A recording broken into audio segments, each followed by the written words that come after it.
بسم اللہ الرحمن الرحیم۔ السلام علیکم ناظرین، روح نما میں خوش آمدید۔ اگر آپ کو میری ویڈیو پسند آئے تو پلیز میرے چینل کو 3 لائک اور ایسے گناہ سبسکرائب جو کریں، آپ کی شکریہ۔ دعاؤں کی قبولیت میں رکاوٹ بن سکتے ہیں۔ السلام علیکم ورحمۃ اللہ وبرکاتہ۔ دوستو، کیا کبھی آپ نے محسوس کیا کہ آپ بہت دعائیں کرتے ہیں لیکن دعائیں قبول ہوتی نظر نہیں آتی؟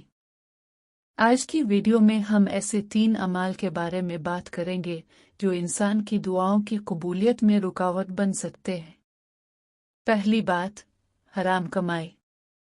رسول اللہ نے فرمایا کہ اگر انسان کا کھانا، پینا اور لباس حرام کمائی سے ہو تو اس کی دعا کیسے قبول ہو سکتی ہے؟ اس لیے ہمیں اپنی آمدنی اور رزق کو پاک رکھنے کی کوشش کرنی چاہیے۔ دوسری بات، والدین کی نافرمانی۔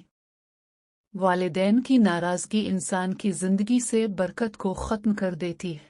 جو شخص اپنے والدین کے ساتھ حسن سلوک کرتا ہے، اللہ تعالیٰ اس کے لیے آسانیاں پیدا فرماتا ہے۔ اگر خدا نخواستہ ہم سے کبھی کوئی غلطی ہوئی ہو تو ہمیں فوراً معافی مانگ لینی چاہیے۔ تیسری بات، دل میں کینہ اور ظلم رکھنا۔ اگر انسان دوسروں کا حق مارتا ہے، ظلم کرتا ہے یا دل میں نفرت پال کر رکھتا ہے تو یہ چیزیں بھی دعا کی قبولیت میں رکاوٹ بن سکتی ہیں۔ اللہ تعالیٰ دلوں کے حال جانتا ہے۔ دوستو، یاد رکھیں، اللہ تعالیٰ اپنے بندوں سے بے حد محبت کرتا ہے۔ کبھی کبھی دعا فوراً قبول نہیں ہوتی لیکن اللہ اس کے بدلے میں کوئی بڑی مصیبت ٹال دیتا ہے یا بہتر وقت کے لیے اسے محفوظ کر لیتا ہے۔ آج ہی اپنے دل کا جائزہ لیجئے۔ اگر ان میں سے کوئی بات آپ میں موجود ہے تو توبہ کریں اور اللہ تعالیٰ سے معافی مانگیں۔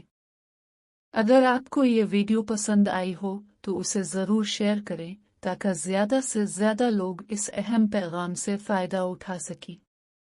اللہ تعالیٰ ہم سب کی جائز دعاؤں کو قبول فرمائے۔ آمین۔